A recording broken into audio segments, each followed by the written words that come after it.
Hello and welcome everybody to the Animation Podcast, a weekly podcast about all things animation brought to you by FilmBook.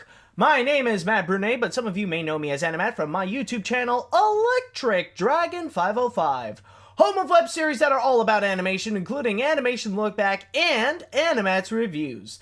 If this is your first time here in the Animation Podcast, well, let me just say, you see that title right over there? Yeah. Okay, you read it, look at it carefully. That's a nice title, isn't it? Okay? But anyways, forget about that title right now because you're going to be here with me, in which I shall be discussing with you guys about the latest news that has happened this week. And there are a lot of pretty interesting and big news that happened so far, including the full lineup of the Annecy Animation Film Festival. Then afterwards, we will be looking into a little bit of the new poster of the Isle of Dogs. Then afterwards, we will be looking at who shall be performing as the live-action Timon and Pumbaa. And then after that, we will be looking into who is going to be playing the live-action Christopher Robin. And then finally, we will end things off with AniMat's Pick of the Week. If you want to go and check out more episodes of the Animation Podcast, then all you have to do is head on down to FilmBook, that is film-book.com, by searching the Animation Podcast.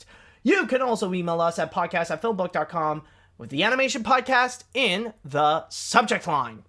Okay, so our first story that we have for you today is one of the biggest moments of animation. Now, it's pretty rare that there would be a time when animation would go and truly shine. Sometimes it could be award shows, and also some could say that the biggest night of animation could be the Annie Awards.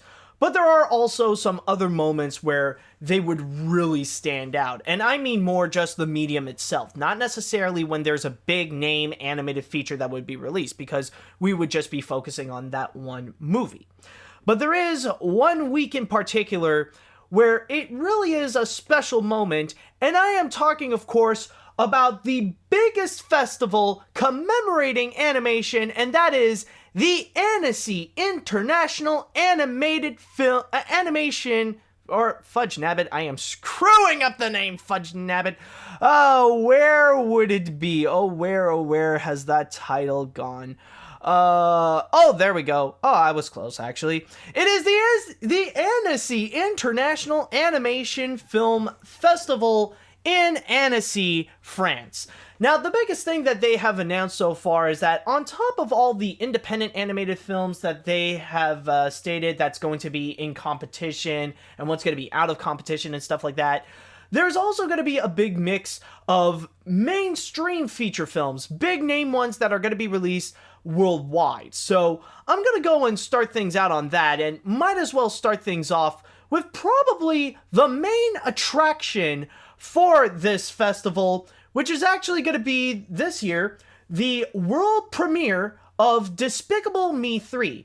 Now, here's an interesting fact when it comes to the Despicable Me franchise. It's actually kind of a tradition that for every Despicable Me movie released, including the spin-off film Minions, they would always have its world premiere at the Annecy Animation Film Festival. It's always there that they would go and start off, and even Illumination Entertainment are huge supporters of Annecy. Well, especially the fact that considering that one of the animation studios is located in France, so of course it would play a big part into it. But on top of that, not only would you get the world premiere of it, but you would also get the national premiere. So you would get movies like Captain Underpants and also Cars 3 making their premiere in Annecy, France. But also at the same time, you also get Lou making a full-on appearance. So you would also go and get that one as well. But considering that Pixar is going to be making an appearance with Cars 3 and Lou, they are also going to be bringing in some of the people who worked on Coco. So let me just read here a little bit on my source on Variety. Director Lee Unkrich and producer Darla K. Anderson, who previously teamed up on Toy Story 3, will present, along with co-director Adrian Molina, footage from Coco. So they're not going to show the full movie. They're only going to show clips of it. It's not entirely complete, so at least you would get a little bit of a snippet. So they're pretty much mainly there for Cars 3, but they're also there to present some of their other stuff as well, including Lou and Coco. But also at the same time, they do offer a lot of stuff from the international animation film market, or MIFA, as they would call it. And there are some other stuff that they would present in the MIFA campus. One big one, actually, is something right here. And it's actually pretty interesting, like, just for you to listen. Guillermo del Toro will host Annecy's inaugural MIFA campus. Keynotes taken in Christine Belson, president of Sony Pictures Animation, Eric Coleman, VP at Disney Television Animation, and veteran Disney director-animator Glenn Keane. On top of that, you also got some appearances from Nickelodeon also. Well, both Nickelodeon and Cartoon Network will be making an appearance, where it also stated for Nickelodeon that Chris Savino and Joe Murray will lead a Y-Talk entitled From Rocco's Modern Life to the Loud House. But on top of that, you also get a lot of notoriety from independent films and some smaller stuff as well. You also have Jorge Gutierrez, who, as you guys know, as the director of The Book of Life and also the creator of El Tigre, is going to be coming in and showing a little bit of work in progress for his next movie, which actually does have a title, Kung Fu Space Punch, and yes, this is also going to be coming from Real Effects Animation.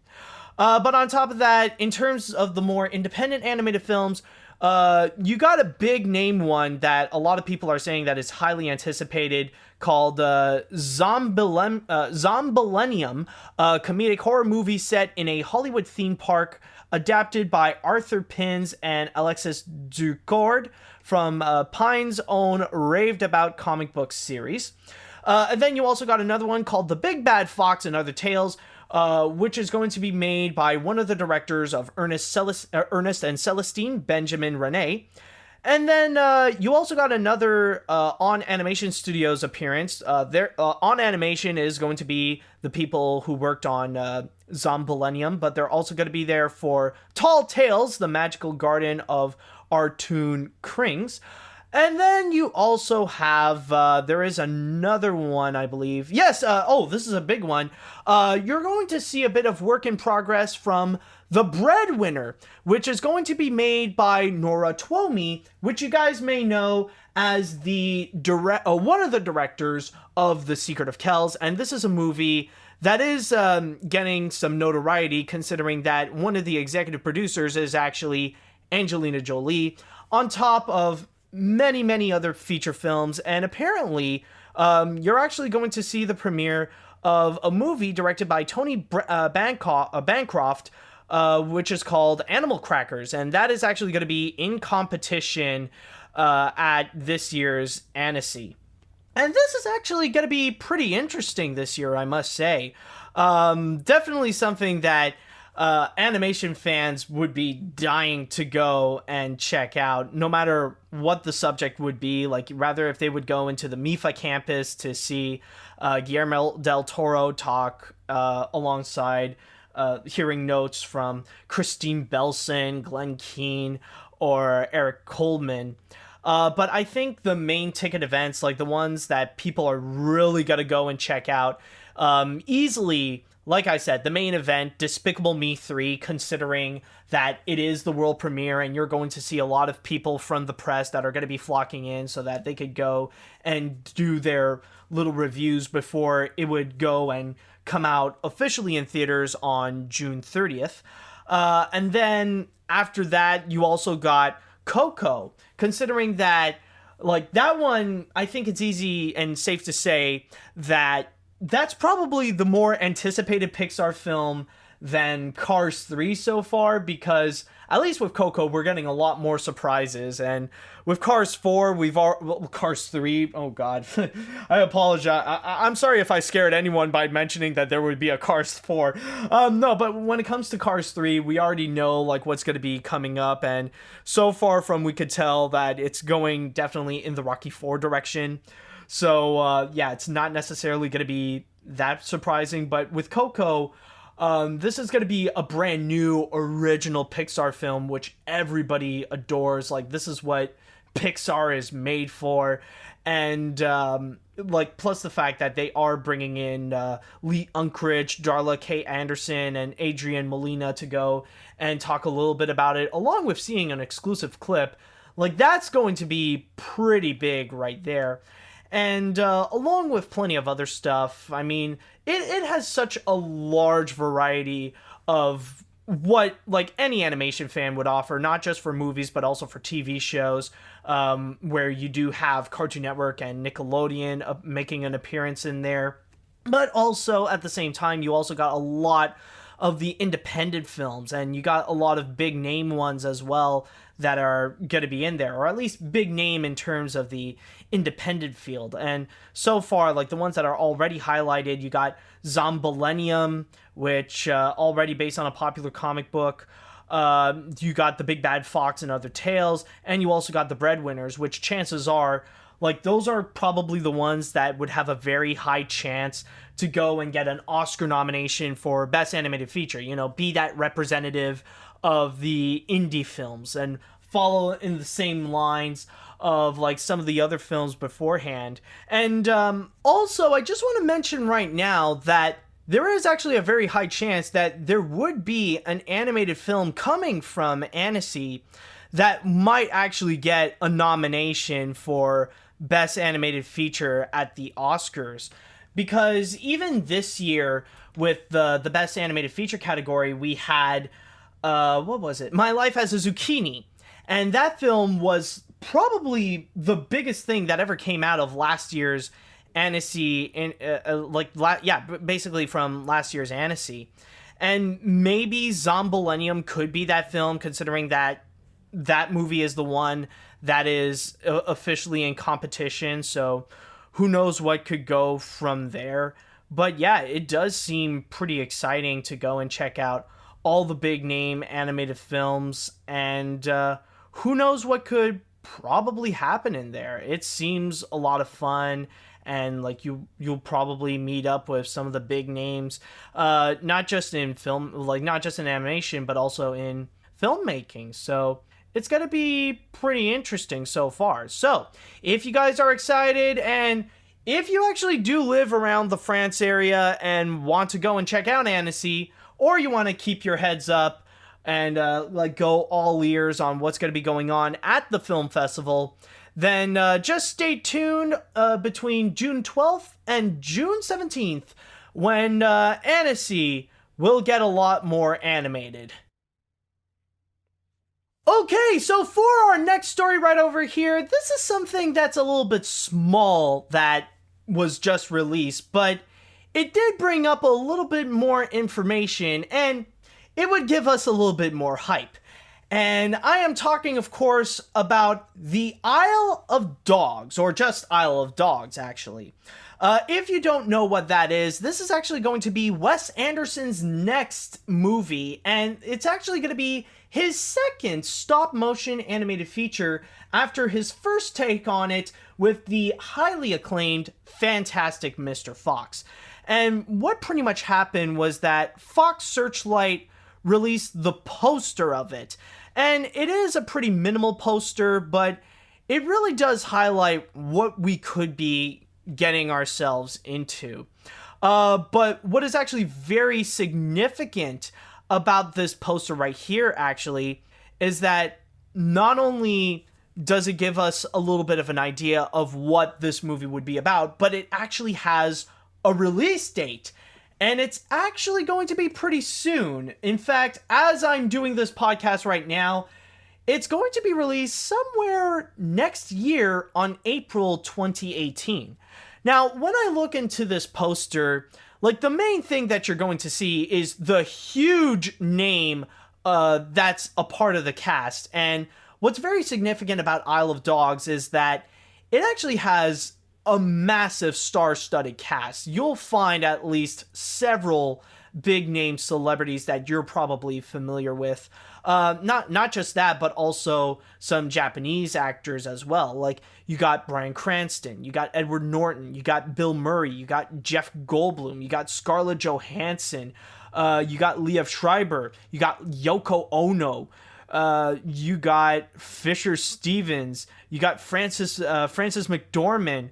And then, like, in terms of the Japanese people, you got Koichini Nomura, you got where else? Akira Takayama, and you got so much more. And what's actually pretty cool what they did is that, like, in red you got the name of the celebrities, but on top you also got their name, but in Japanese writing. And even with Isle of Dogs, it's written in Japanese just right behind it. So, like, in big red letters, you got the kanji version of the title, and then, like, just like in black with yellow font, it's actually written the English title, just Isle of Dog. Isle of Dogs, I mean, just Isle of Dog. Yes, it's a story of one dog in one island, and that's it. No, but that would actually make a pretty interesting animated short, actually. Well, technically, like, they did just one man in one island, and that's called the Red Turtle. But anyways, though, going back to what I was saying, you actually do have a little bit of imagery as well, right under everything, right under all the big names. You actually do see a bunch of dogs who are looking at this person who looks like just came down, like just arrived on the island through a parachute. Now, if I may read a little bit onto the storyline, like, they did actually reveal a little bit of what it's about in here on my source in Variety. Where would that be? Yes, here. Okay. It apparently, the animated film is set in Japan and follows a boy's odyssey to find his dog. So the boy is pretty much going out to find his dog, but then he made it into an island of dogs. But it has also stated right here, Anderson has stated that his vision for the film is heavily influenced by the works of Japanese filmmaker Akira Kurosawa, as well as the Rankin Bass stop-motion Christmas specials. So you never know what that would mean. Like, it could be a little bit more Christmassy, but at the same time, though, it could have some Japanese filmmaking right over here. And when it comes to Wes Anderson and the way that he would adapt his films, and, like, when you look back at something like Fantastic Mr. Fox, like, he could definitely get that job done. Like, he knows how to pretty much make his own thing, but also have the feeling of the original source material, or what it's kind of based on. Like, with Fantastic Mr. Fox, you could definitely tell that it is a Wes Anderson movie, no problem there whatsoever, and he added a lot of his own things compared to the book, where, for the most part, the story is rather short, and even the first half is all dedicated to Boggs Bunsen Bean. But with Fantastic Mr. Fox, though, the Wes Anderson movie, like, he is doing his own craft, but the story, like, the way that it's told, in a way, does feel a little bit like it is a Roald Dahl story. It still has that sense of Roald Dahl whimsiness, and a bit of his storytelling is a bit crafted in there, along with the filmmaking of Wes Anderson. So what we could probably expect from Isle of Dogs is that it is going to be Japanese influence. So we'll see not just Wes Anderson filmmaking, but just probably some Japanese storytelling as well. Maybe a little bit in the veins of what's been done with Kubo and the Two Strings. But, well, what's going to be funny is also the element of the Rankin Bass stop-motion Christmas specials. Maybe they'll go a little bit more into the fantasy route with it. Like, we are going to have a lot of talking dogs, so who knows what area that they could go with right there. But it is going to be pretty interesting. But one thing I know for sure that it's going to be involved is that we're going to see a lot of really nice a lot of stop motion animation, a lot of, like, purely crafted stop motion animation even, considering that when you look back at Fantastic Mr. Fox, 99% of that movie is completely stop motion. Like, all the special effects, all the characters, and everything that you see in there is completely done in stop motion. The only time that they had to crank up anything that would involve computers or anything like that would be when all the characters have been drained out because of the massive flood of cider. Like, it's only that scene, and that's pretty much it. Everything else was purely painstaking stop motion right there. So maybe we're going to see that craft appear again in Isle of Dogs. But either way, this is definitely right up there as one of my more anticipated animated films of 2018. Like, just immediately right up there with Incredibles 2 and Ralph Breaks the Internet. Like, this is going to be so awesome. Ever since Fantastic Mr. Fox, and I'm sure that for many animation fans, it is the introduction to Wes Anderson, and I'm already a big fan of him.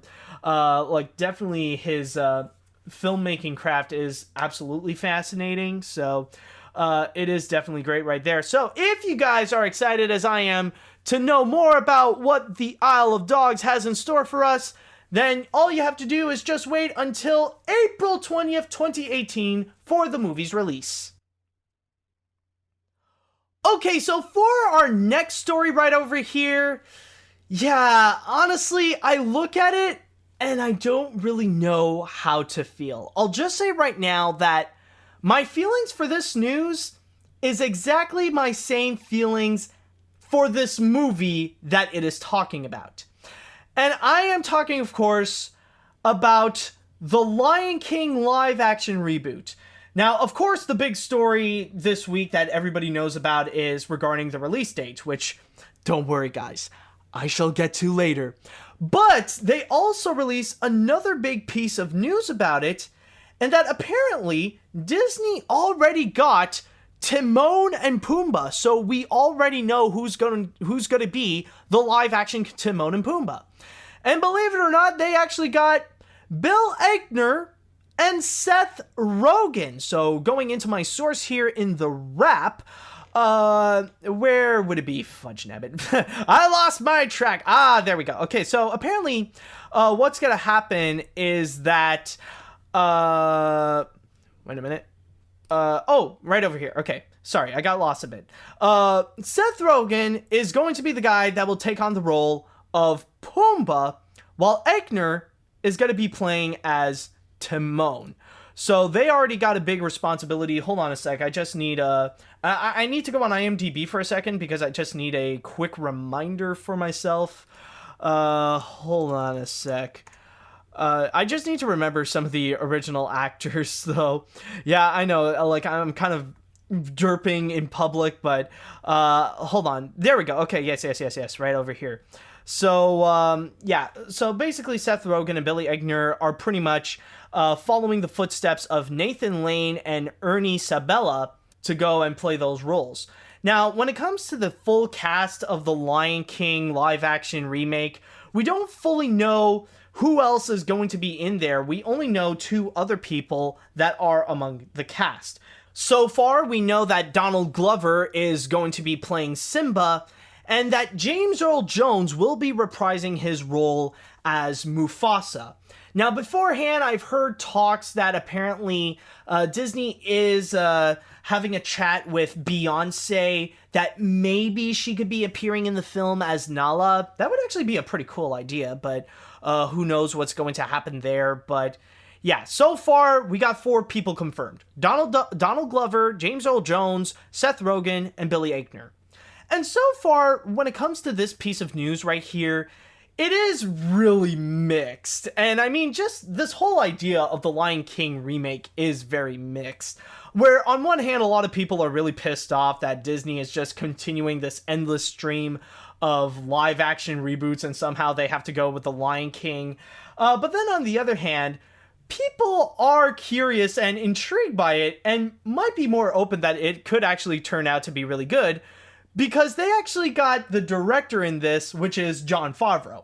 And we already know that Jon Favreau did an amazing job with The Jungle Book doing something that even to this day feels a little bit impossible to do, which is actually make a Disney live action reboot that is actually really good, like pretty much in the levels as the original. So like there are some people who could actually trust him to actually make something that could maybe be in line with something like the original Lion King. Who knows what could happen.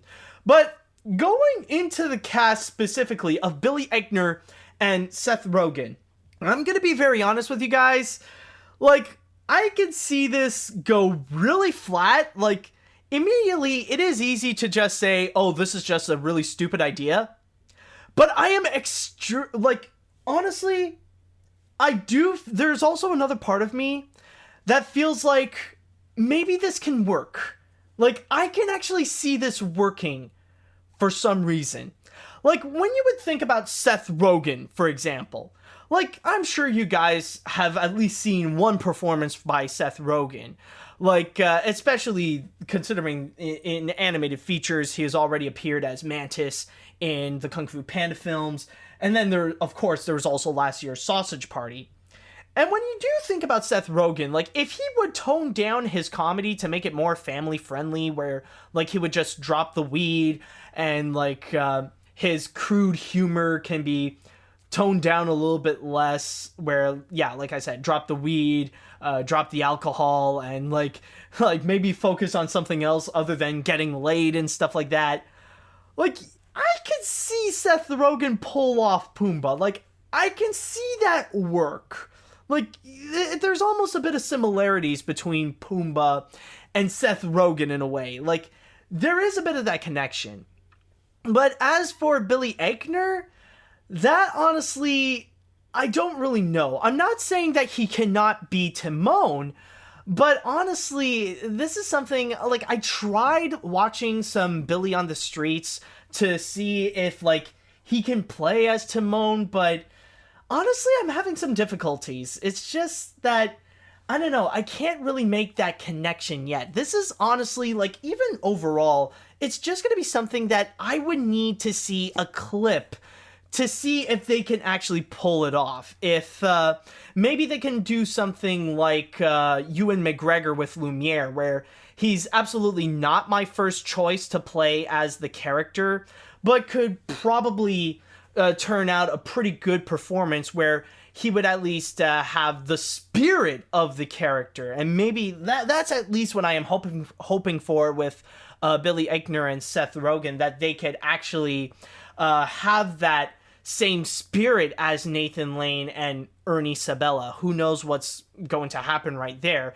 It's highly there's no way that they're going to replace Ernie Sabella and Nathan Lane, but honestly, at least pull off something that could, you know, be satisfying at the very least. Something that, like, we would get in the Lion King Broadway show, where, yeah, they could sound different, but they can capture who these characters are. So, I don't know. I do feel like we need to have this wait and see attitude on this one. And, like, even this whole movie in general, I do feel like it's totally a wait and see kind of film. Like, you know, it's going to be extremely difficult for this to be as good as the original Lion King, considering that we are talking about one of the greatest animated features of all time.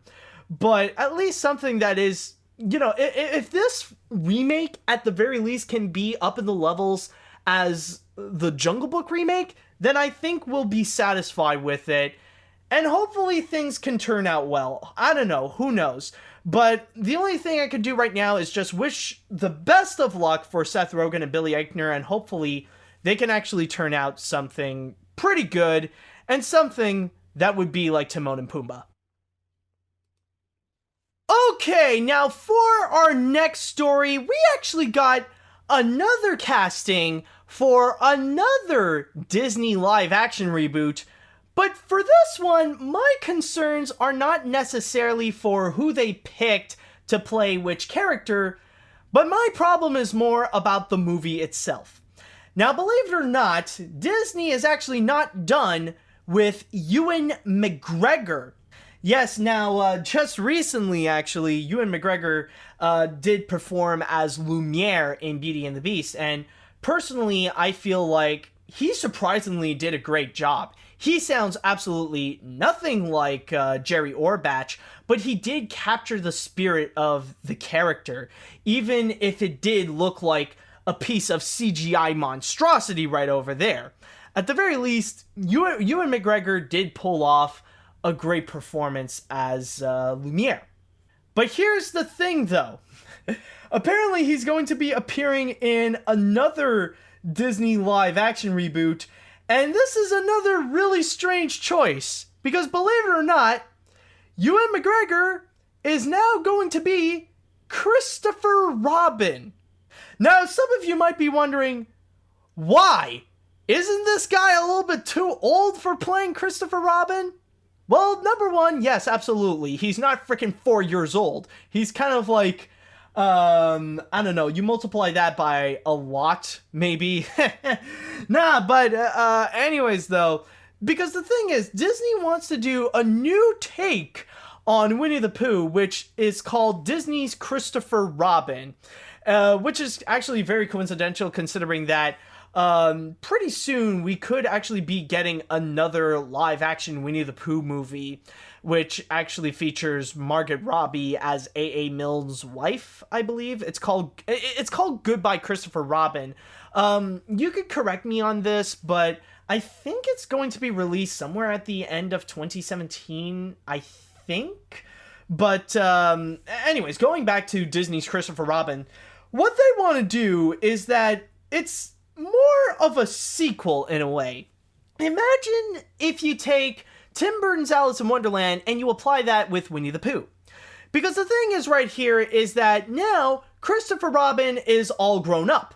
Specifically though, in my source here in The Hollywood Reporter, it stated that McGregor will play the adult Christopher Robin who has lost his sense of imagination and is a businessman focused on work and success. And the plot has already stated that now because Christopher Robin is an adult, it is up to Winnie the Pooh and his friends to go and get Christopher Robin to return to his childhood mental state where he has his sense of wonder, his sense of imagination. So that's basically what's going on right over here. And even though I already stated that it does sound a little bit like Alice in Wonderland, when I read that little synopsis about who Christopher Robin is in that movie, there's one part in my brain that just immediately clicked, and I just popped out just saying, "Holy crap, this is Hook." Yeah, you guys remember the Steven Spielberg film with Robin Williams and Dustin Hoffman?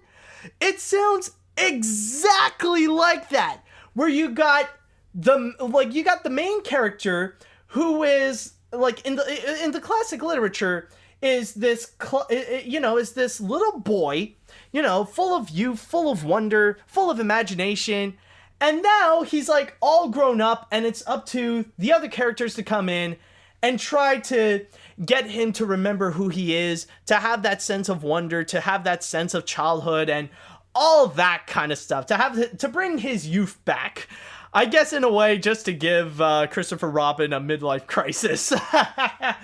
Nah, but seriously though, like, it just sounds exactly like that. And I don't know why we need another Hook, but this time for Winnie the Pooh. In fact, why do we need a live-action Winnie the Pooh film in the veins of, like, the other Disney live-action reboots? I mean, for me, I feel like it does make sense if you want to do something like Goodbye Christopher Robin, where you do a story with A.A. Milne and the real Christopher Robin and stuff like that. Okay, that I understand. But this one right over here, I feel like you're pretty much retelling a story that's already been done, and especially that it does follow a bit of the same footsteps as Tim Burton's Alice in Wonderland. It's kind of copying in a way. I don't really understand, like, why do you need to go and do this? And especially, oh god, like, I dread to think about the CGI characters that they have to pull off with characters like Pooh, Tigger, Eeyore, Rabbit, Owl, Kangaroo, Piglet, and all those guys right over there. And it actually does make me wonder about the casting of the other people. Like, I'm sure it could be a little bit similar with what they did with the 2011 film, where they do have some other people working on some characters. Like, they got Tom Kenny as Rabbit, they got Craig Ferguson as Owl, and all that kind of stuff. But it does make me wonder that, like, are they going to go and find big name celebrities for those characters? Or are they still going to keep Jim Cummings to be Winnie the Pooh and Tigger? Because that guy has been doing it for like a few decades now. So do they want to break tradition, or do they want to do something new with it? I don't know. Like, who knows what they could go with it.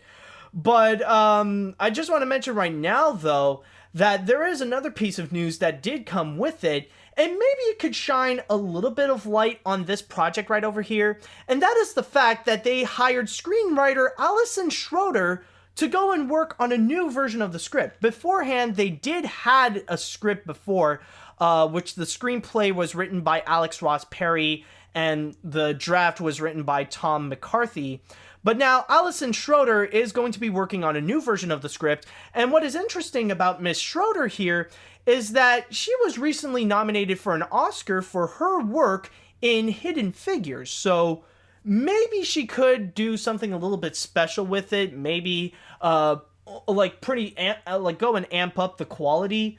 But honestly, in terms of the storyline, I'm not really sold here. Honestly, it's something that doesn't really make sense. Why are you trying to retell Hook, but with Winnie the Pooh characters?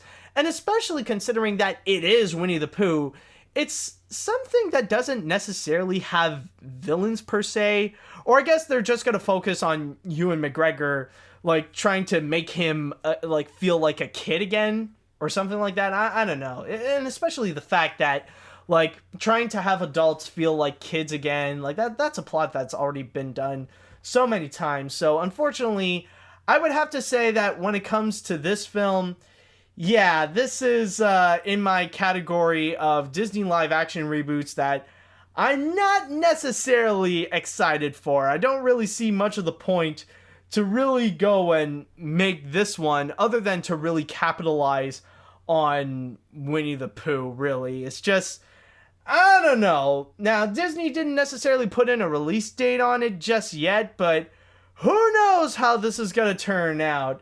Maybe this'll work, maybe this won't, but the only thing that I could say so far is just, oh, bother. And now it is time that we shall end things off with AniMat's Pick of the Week. And this week, oh boy, I might as well go and save the best story for last, because when it comes to the list of announcements that has happened this week, I mean, sure, there are a lot of them that animation fans are excited, but in terms of the average Joe, it's gonna be a tougher egg to go and crack. Like, sure, the news about the Annecy International Animation Film Festival is going to be pretty exciting for any animation enthusiast, but for the average Joe, they don't even know what that film festival is in the first place. They probably don't even know where Annecy is. But with this piece of news right over here, oh boy, did people get excited. Anybody and everybody were freaking out with what Disney has in store in the future. And the big thing is that Disney has officially announced their entire schedule going up to 2021. Basically just the things that they are predicting so far, and most of the stuff that they have added in are a lot of untitled projects, so we don't necessarily know what they are, and they already placed in a lot of them that are animated and some of them that are live action from Marvel, from Lucasfilms, and all that kind of stuff. And who knows, maybe in the future we could be seeing some changes as well. But the biggest thing is actually what Disney has in store for 2019. Now, there are already a few films that are announced in there, but the ones that they have added, oh my god, people are immediately excited for 2019 to come out.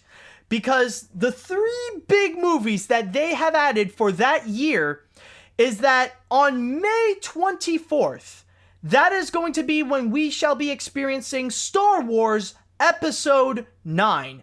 No, for this one, they decided not to go and release it in December, just like what they did with The Force Awakens, Rogue One, and The Last Jedi. They're just going to go and put it in the beginning of summer, just to really kick things off for the summer 2019 lineup. And then afterwards, on July 19th, that is going to be the time when we are actually going to be seeing the live-action remake of The Lion King. And already in terms of that film, it's already getting major news. It's already getting massive hype onto it. So already they are in a massive fast track on it. It's a high priority, so they have already put in a schedule. And then on November 27th, Disney is actually going to be putting up Frozen 2. Yes, it seems that Disney is finally confident with what they got so far. It is a pretty good sign that they do have a script that they are comfortable with, so now they are all set and ready to go and put in a release date for Frozen 2 to be released at the end of 2019. But on top of that, there is also another big movie that they have scheduled, but that's going to be a little bit later, actually, which is going to be on July 10th, 2020, when Disney put in the 5th Indiana Jones film. So that is going to be when that movie shall be scheduled. Now, a lot of people might be thinking, okay, now this schedule does seem pretty too good to be true, but is there a catch to it? Is there something that happened that could sound a little bit disappointing, or like that might seem not as good as like the major announcements of the release dates of Star Wars Episode 9, The Lion King, and Frozen 2? Well, that actually would come onto the 2018 lineup, where they had to do some significant changes. Apparently, Disney does seem pretty excited for Ava DuVernay's A Wrinkle in Time. So what they did is that they decided to move it up a little bit from its April 2018 release to March 9th, 2018. But there is a little bit of a problem. That was the original release date for Ralph Breaks the Internet, Wreck-It Ralph 2. Well, the thing with that is that Disney decided they're going to delay that from the beginning of 2018 to the end of 2018, where they're going to release that on November 21st. But there's also another problem with that, you see. The thing is with November 21st is that was the original release date for Gigantic, which is Disney's new take on Jack and the Beanstalk. Well, that's probably the biggest downside that came with this entire scheduling, is that with Gigantic, they're actually going to be delaying that by 2 years, where now Gigantic is going to be released on November 25th, 2020. So technically, that would mean that in terms of original animated features from Walt Disney Animation Studios, we're no longer going to be getting them in the 2010 decade. It looks like Moana is going to be the last one, and what's going to be coming afterwards from the studio is going to be sequels, right? Like Wreck-It Ralph 2 and Frozen 2.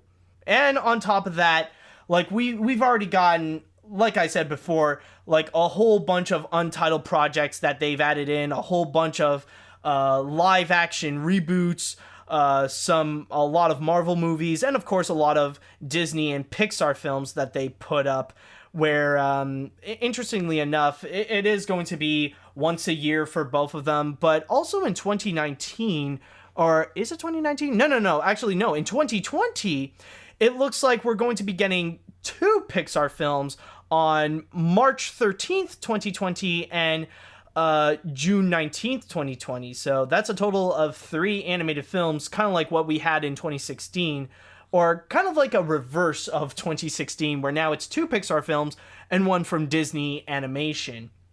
But I'm going to say, overall, yeah, even though it's 2 years from now, everybody is pretty much declaring that Disney just won 2019. Like, they've already dominated that year with already what are some of the most anticipated movies for that time. I mean, first off, we got Star Wars Episode 9, which is most likely going to be the final piece of the trilogy of the adventures of characters like Rey, Finn, Poe, and BB-8. So that's already big right there. And then we got the Lion King live action remake, which I already said that it's already getting massive news every time something would come up, including the recent news that Billy Eichner and Seth Rogen are going to be playing Timon and Pumbaa in that film. And in fact, it's actually getting even more news than Mary Poppins Returns and Mulan, actually. That movie is actually getting a lot more hype than any of the live action reboots that are going to be released before. So with that said, it could actually have a chance that it could follow in the same footsteps box office wise as The Jungle Book or even Beauty and the Beast. So that's going to be a big one right there.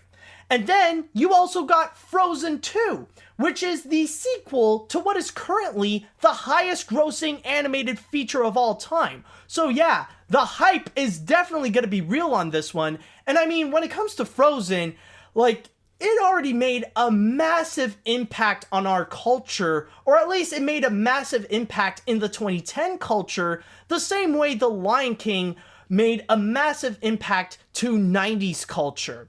So yeah, it's definitely one of the biggest names of, one of the biggest animated films of the decade, hands down. And the fact that we are going to get a follow-up with it, yeah, I'm sure a lot of people are definitely going to be excited. But also the only downside with it is that you're also going to get a lot of the haters that are going to be constantly complaining in any comment section that they could find, going like, Frozen is underrated, oh, I hate Frozen. Okay, guys, I mean, I understand about the over-exaggeration of the marketing on that film, like all the merchandising, and that every corner you would turn, you would always find Frozen. That I understand, but trying to smack this movie just because it's popular, like, honestly, don't you have anything better to do with your lives? I'm just asking. But going back to the 2019 lineup, it's not just those films that makes it why Disney is going to be dominating 2019. There's already the other stuff that they have announced on it. Like, they already have Toy Story 4, they already have Captain Marvel, and they already have an Avengers movie that's going to be scheduled at that time. So it is going to be pretty exciting, and it's going to be pretty huge for Disney. And also, I just want to mention right now for the films for 2018, I mean, sure, it is a bit disappointing that we would have to wait a little bit longer for Wreck-It Ralph 2, and we have to wait a lot longer for Gigantic.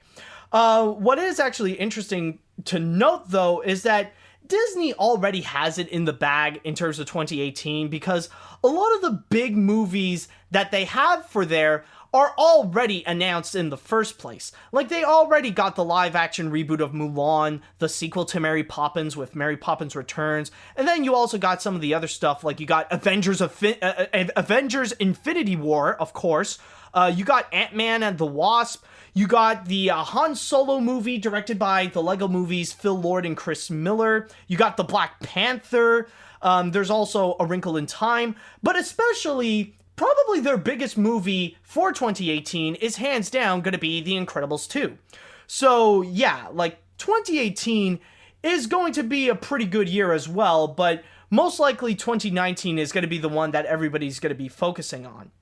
Now, interestingly enough, though, as for many of the other movies that they do have untitled, they are pretty interesting to look at, and especially with the way that Disney has already scheduled 4 more live-action reboots in 2018 and in 2019 that don't have a title yet.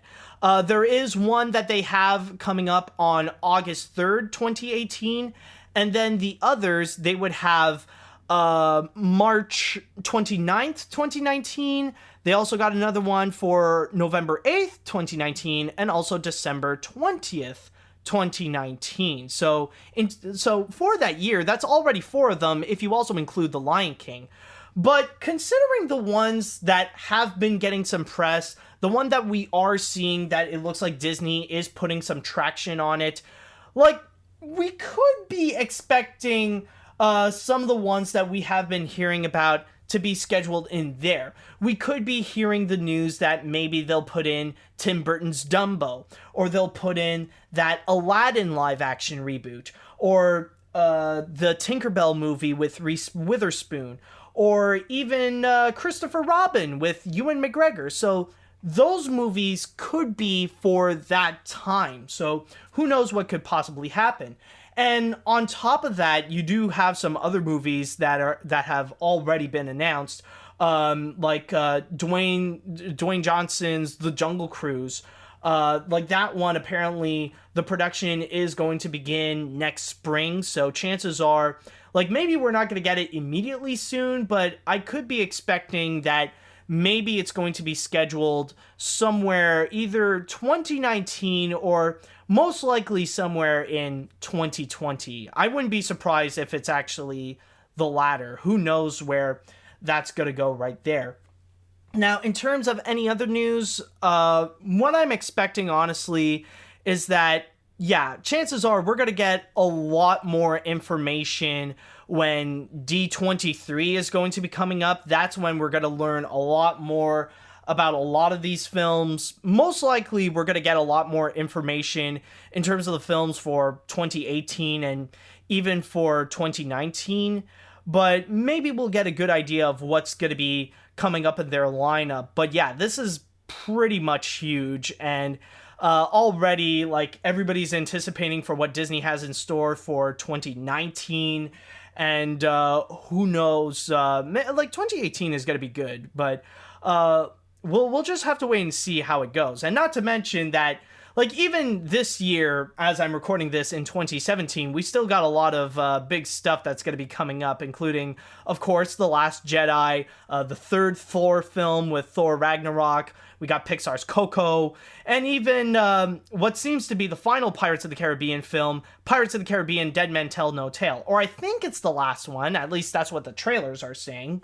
But yeah, so that's pretty much all that they got right over here, and yeah, Disney's going to be a massive powerhouse in terms of movies, so we'll just have to wait and see how it goes with what they got in the future. And that will be all that I've got for this week, so I just want to say thank you guys so much for listening to this episode of the Animation Podcast. You can go and find more of my work on film-book.com. All you have to do is just search for Mathieu Brunet or the Animation Podcast. You can also find me on Twitter at AniMat505. And if you have listened to this podcast on iTunes or any other podcast service, do you mind doing us a little favor and rate and review this episode? That would be lovely. And if you have listened to this podcast on YouTube, then hit that little like button on our video and leave us a little comment on your thoughts on the news this week. Tune in next week for the latest episode of the Animation Podcast and all things animation. Thank you guys so much for listening, and until next time, see you later, dudes.